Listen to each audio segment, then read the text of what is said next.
ariko ni Imana. Rega buriya Satani uko agusakiriza ibintu niko ni Imana igihana. Harabijya yataka nuvuga ngo umwana yakavutse akabona umugisha ukomoka kuri se, ariko kubera ibintu yakoraga n'umwana akuze asenga ariko yagize akabivanga. Zaburi ya mbere. Turabashuje inshuti z'umusaraba, turabashuje mu izina ry'Umwami wacu Yesu Kristo. Amahoro y'Imana abane namwe aho muri hirya no hino ku isi. Turabakunda murabizi, niyo mpamvu tuza imbere ya kamera. Ntago tuba tuje muri business nk'uko benshi babikeka. Akenshi tuba tuje mu murimo w'Imana. Umukozi w'Imana Nkurunziza Yesu ashimwe. Yesu ahimbazwe cyane. Neza ute? Turashima Imana. Tuguhaye ikaze mu kiganiro cy'uyu munsi. Yego murakoze. Abantu bataguherukaga, hari n'abakubonye ari ubwa mbere babwira muri rusange. Bibwire. Yesu nashimwe cyane, amazina yanjye nitwa Nkurunziza Augustin, iwacu ni Rwamagana. Suje abagenda badukurikirana impande zose. Suje muyize ari Kigali. Shima Imana aho ibayejeje kandi ndamusuje cyane ahaza agiye cyose azadukurikirana igihe azatubonera. Turamusuhuje gaje nawe Imana mwishimire ndetse n'abandi bose badukurikirana. Hari abantu benshi bari hanze batwaka ibiganiro byacu, bari za muri za Australia, muri Amerika n'ahandi. Hari Mary uri muri Amerika, Imana yanyiherewe i Kigali, aravuga ati rwose ubaye umuhungu wanjye. Amen. Tujya tuganira abana b'Imana nuko tubaha. Hari n'abandi bantu bari mu Bufaransa n'ahandi, ariko badukurikirana bose inshuti zacu zidukunda zikurikirana ikiganiro cyacu cyose bakirangiza. Bari mu Rwanda ni Burundi n'ahandi bose turabasuhuje. Amazina yose Nkurunziza. Nkurunziza. Murakoze cyane. Ukaba uri umusore ushima Imana. Mu ruhande rumwe ndi umusore mu bya Yesu. Mu rundi ruhande nkaba ndi umugabo uhamya ibya Yesu mu by'umubiri. Noneho ahandi nkaba ndi umugabo ufite abana babiri bavuga ibintu bikomeye. Yesu aguhe umugisha, Yesu aduhana umugisha. Nanjye ndasuhuza abantu bose badukurikira kuri Zaburi ya mbere TV. Nawe uhageze ari ubwa mbere ni karibu. Hano ni mu rugo. Nimba utarakora subscribe gusa uyikore kugira ngo tujye tubasha kubana mu biganiro tuba twabateguriye. Yego. Hari inkunga Imana ishyize ku mutima wawe, nayo twayakira tukabufata kwagura ubwami bw'Imana. Imana iguhe umugisha. Uyu munsi tugize umugisha, tugiye kuganira ku byubaka ubwami bw'Imana. Hari ijambo Imana ishyize ku mutima wawe? Hari ijambo Imana yashyize ku mutima wanjye, warisoma kugira ngo ndane naryo duhera kujya tuvuge ikindi. Yego. Warisoma ijambo riri mu gitabo cy'Itangiriro. Itangiriro igice cya 12 duhere ku murongo 12 uhereye ku murongo wenda wa mbere. Some mu izina rya Yesu. Uwiteka ategeka Aburahamu ati va mu gihugu cyanyu, va mu gihugu cyanyu, usige umuryango wanyu n'inzu ya so, ujye mu gihugu nzakwereka. Nzaguhindura ubwoko bukomeye, nzaguha umugisha, nzogeza izina ryawe, uzabe umugisha, kandi nzaha umugisha abakwifuriza umugisha, kandi uzakuvuma nzamuvuma, kandi muri wowe nimo imiryango yose yo mu isi izaherwa umugisha. Amen. Amen. Yesu nagwa umugisha. Amen. Hallelujah. Amen. Ndagira ngo badukurikirana bumve nayo ni message. Yes. Message ndagira ngo bayikurikirane. Ngewe njya ngunda kubwira abantu ni ubutumwa mpabwa kandi nabuhabwa kugira ngo abantu babashe kubwumva. Ni ubutumwa uyu munsi bubwira abantu. Ijambo riravuze ngo va. Ni amagambo abiri nshaka ko tuganira. Va siga. Va usige. Haro yariwe. Kandi ahantu yarari ntago yari mu bigirwamana. Yari mu zindi mana. Tuvuge ibigirwamana bivuga uburyo bwinshi. Hari ahantu umuntu yarari ariko Imana arahimusanga. Nuvuga ngo harahuri, haraho Imana gushaka. Uwagiriwe ubuntu bwo kubwirwa. Va siga. Va muri roge. Sibyo? Va mu butinganyi. Va mu magambo. Va mu byaha. Va mu bintu byose bishobora gutuma Imana nukuvuga ngo iyo uhumbisijwe iri kuvuga ngo va kandi siga. Hari ijambo rivuga ngo have, va kandi usige. Ni ukuvuga ngo niba uvuye siga. Dufite ikibazo cy'uko abantu bamwe bavuye ariko ntibasize. Ikintu bacyumvise, baravuye ariko ntago bigeze basiga, bavanye n'ibyo bari bafite byose. None se nk'urugero, iyo usomye nk'amateka usanga umuntu bitaga Yakobo wahinga Isiraheli, ngo Rasheli avuye mu gihugu cyo kwasi, ngo ajyane ikigirwamana cya se Labani, ngo aho n'ibigirwamana byose yarabijyanye gaburira, byose yarabitwaye. Kwa kundi bapfunyikira umukobwa baramushyingiye bagize gute, afata isanduku pakiramo utuntu, nawe tupakiramo utuntu nyina yajyaga akoresha natwo aratuza, kugeza n'igihe ise amubwira ati nimundebera umuntu waba wanjyaniye ibyanjye. Umwana aricara ngo urumva bagira n'amayeri ngo ari mu gihe cy'imihango kugira ngo batamusaka. Kandi Yakobo yavuze amagambo akomeye kandi niwe umuntu yakundaga, aravuga ati kiriya gihugu turimo kujyamo, umuntu wese niba koko ari wowe ukoze iryo kosa ntazabarirwe n'Imana kandi ntazakigeremo. Ntabwo Rasheli yahageze. Rasheli yaguye mu butayu amaze kubyara abana babiri bita nde, Yosefu na Robin. Haleluya, amen. Bibiliya isobanura iki? Aravuga ngo reka tuve aho ngaho, aravuga ngo va kandi usige. Muri korari wari umugambanyi, wari umubeshyi, wari umunyamagambo, wari umwibone, wari umunyabyaha, ariko wavuye kuva kizwa kandi urekure. Noneho arava akajya muri korari, avuyeyo, mbega avuye aho yari aje muri korari, azanye n'ibyo yari afite, ariko ntasize, nta bisize ahubwo arabizanye, irari yararizanye, byose arabugaruye. Ni ukuvuga ngo yavuye ariko ntiyasize.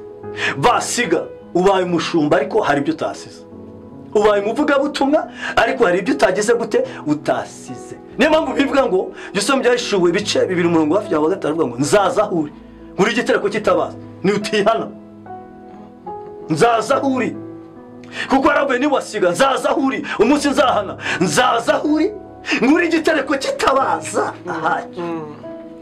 Va siga kandi numara kuva, ariko uri kuntu banihemukira, numara kuva ugasiga nzaguha umugisha.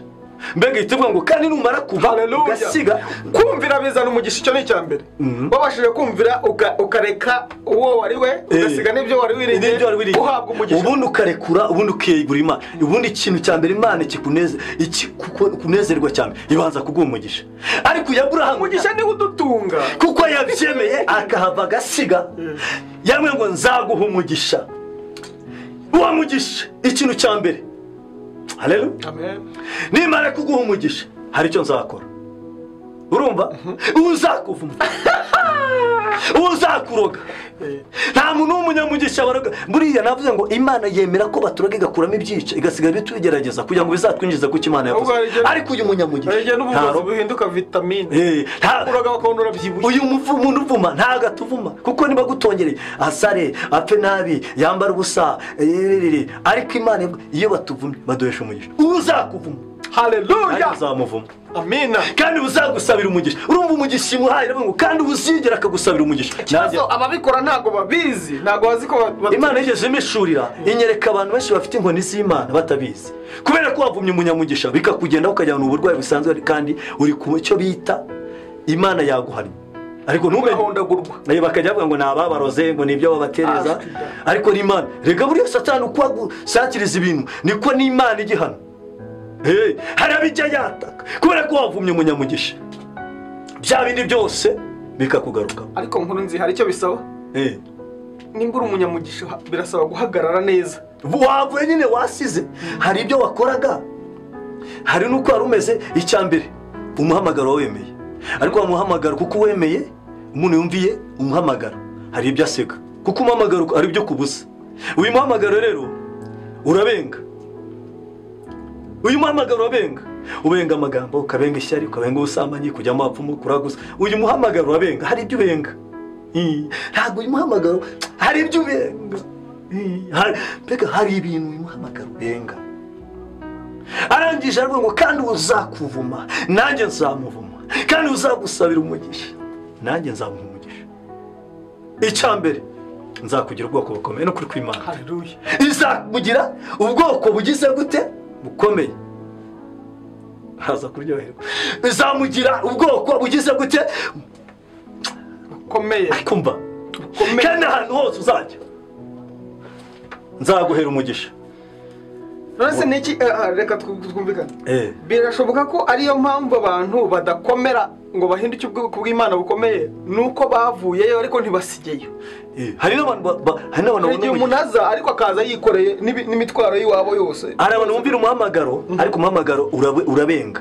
None bya bindi umuhamagaro wabuza ntibabireke. Bo bakinjirana byose ibigirwamana byose. None rero akaba yatunga imodoka ariko irimo umuvumo. Bikamuhindukira umuvumo ahubwo komera umuvumo. Ndeka nkubwise ukuri n'ukuri. Ninde muntu wubaha Imana wuzuye umwuka w'Imana Imana yahaye umugisha. Bibiliya avuga isomye muri Zaburi 23 avuga ngo atunganya ameza imbere y'abanzi. Haleluya. Niba Imana ukarya ugahaga ikaguha amayinesi ikaguha inyama ikaguha amafiriti ikaguha iki ukajya kwa muganga bakabikubuza. Ubwo ibyo biraturuka ku Mana. Imana iraguha ibiryo wangize ukajya kwa muganga ngo umuvuduko n'ibiki. Ha muntu Imana yagaburiye. Ntabwo bibaho. Ntabwo Imana y'Imana ivuga ngo nzatunganya ameza imbere y'abanzi bawe. Nuraza ukarya ibijumba n'ibishyimbo kandi urumurokore. Wavuye ugasiga ariko ubundi ukareba ko Imana ibirwara byose biravuga yisomye mu kuvuga. Ndavuga ngo ibirwara byose by'abanyegiputa ntibizadufata. Indwara zadufate mu izina ntabwo zadufata. Umuntu w'umunyamugisha ntabwo izi ndwara zigira gute zimufata. Yituma zibafata nuko imutiza miliyoni 2 agatanya kubona amanege z'abagore bandi agatanya akavuga ngo rega yumwe y'agafanta ngo buryo shyamo na karukoro gake yanga ikibintu gusinda. Hari ibintu biyaturiraho. Ntabwo wanyweye fanta umubiri wose ukeneye karukoro kandi cyagiye utarabona nayo fanta ni wabivugaga ariko kuko ubonye kugura mitsingi. Hari abantu benshi bakizwa ariko kuko nta bushobozi ariko yamara kubona ubushobozi agatanya kugura indaya agatanya kunywa mitsingi. Va siga nzakugira ubwoko bukomeye uzakuvuma. Arangise kandi kuko agena muzamura aravuga ati none ndumva ibibindambiye bwana nzambwa ngo nzaguha umugisha nzaguha ahubwo nkugize umugisha afari koko kandi none nkugize iki umugisha imugize iki. Ndagira ngo tubwire abantu badukurikirana hari ikimana gusaba hari ibyo isaba ureka kugira ngo kugira umugisha. Ba siga kandi mu mugisha ntabwo yawurangije umugisha wuhaye Isaka. Somya 27:30 27 kamureshe Bibiliya 27 umurongo wa 30 bica 22 30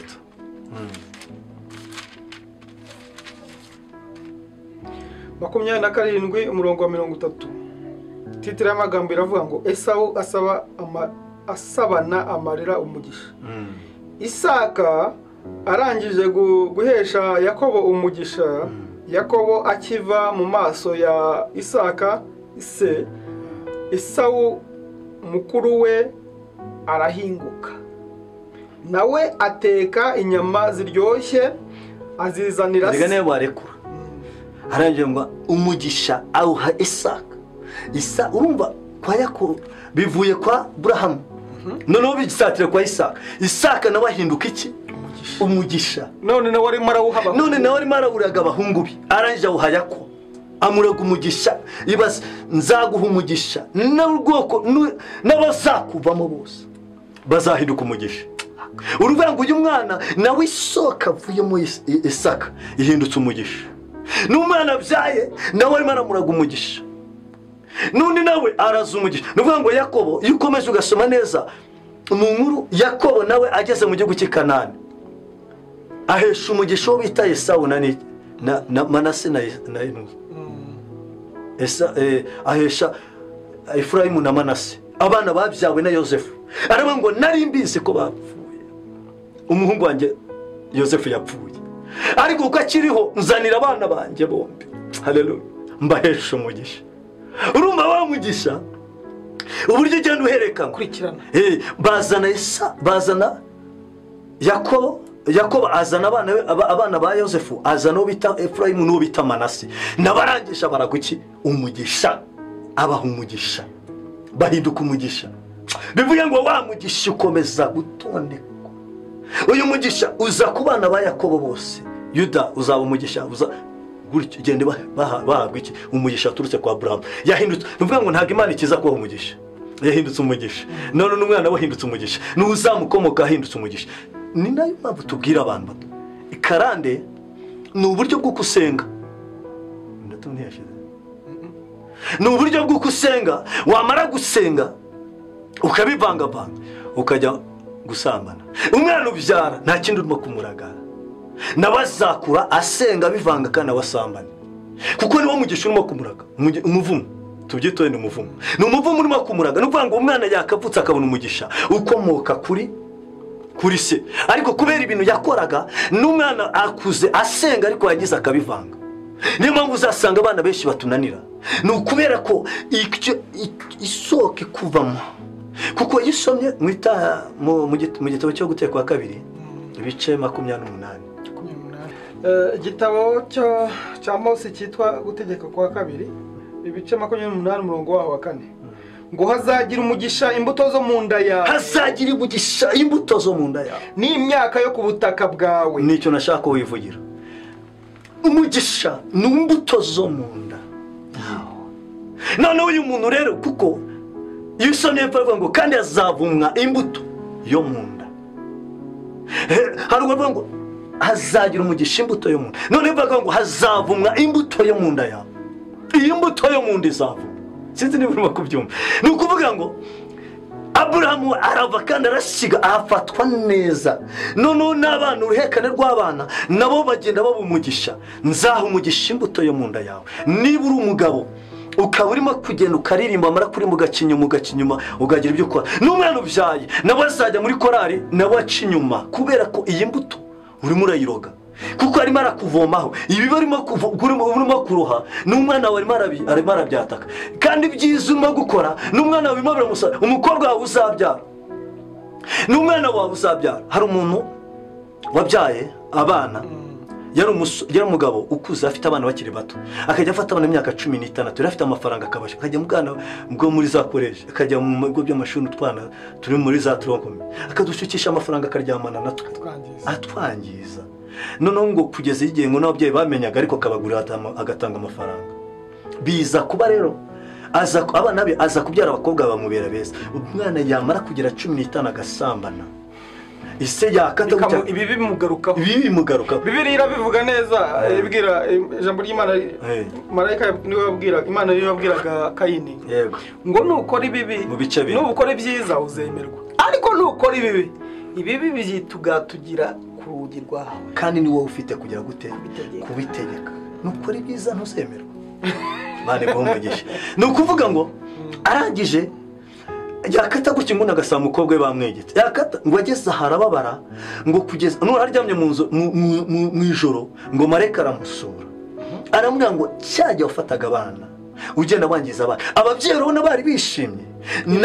ibyo agahinda bari bafite ko nawe ngo kuba inshuro zirenga imwe nawe nuwabazwe n'abana b'abandi wangije ngo arangije aca bugufi aravuga ati mbabarira ngo arihana ngo ashyira induru ku munwa arihana ariko yihanye n'undi amazi yarenze iki tubagira ngo tubwire umuntu wese udukurikirana ibyo urimo gukora n'umukobwa wawe wabyaye cyangwa umuhungu wabyaye nawe nzaguha ibyiza by'imbuto mu nda kandi hazavumwa imbuto yakuvuyemo biturutse n'ibi bukora nzaguha umugisha nuva ugasiga la chasti de l'eco prefa manda ndagira ngo tubwire umuntu wese udukurikirana hari abantu barwaye indwara ziterwa n'ibibi bakoze abo mwavumye abo mwagivuze nabi ibyo wakoze ukagaruka ukavuma umunyamugisha wamara kumuvuma bikakugaruka ndagira ngo ngere uce bugufi urebe ibyo wakoze bitari byiza kugira ngo ngere bigarure dore ukuntu bigenda rero reba inzu ikomeye yubatswe n'itafari rikomeye ufashe baro ukayikubitaho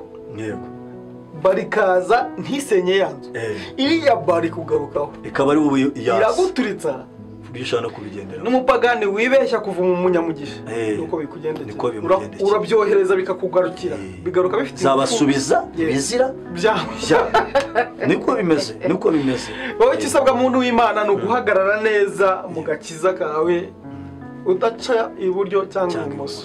Imana yacu tugire neza. Tugana ku musozo. Murakoze cyane. Tugana ku musozo turashimira abantu babanye natwe muri iki kiganiro. Nimba hari aho ijambo ry'Imana rikoze ku mutima wawe ukumva hari aho wari uhagaze nabi, ufatanye natwe gusenga. Nimba wumva ushikamye ufatanye natwe gusengera abacitse intege mu izina rya Yesu. Sengera Imana mukozi Imana. Yego murakoze cyane, nibyo nabwiraga wa mukozi w'Imana uzadukurikirana i Kigali. Si ngombwa kumuvuga cyane, ararwanyijwe cyane. Yego. Ararwanywa cyane kubwo ishyari ryinshi ririmo kumugeraho, kubwo Imana aho intebe yamuteretseho benshi bashaka kuyimuhirikaho.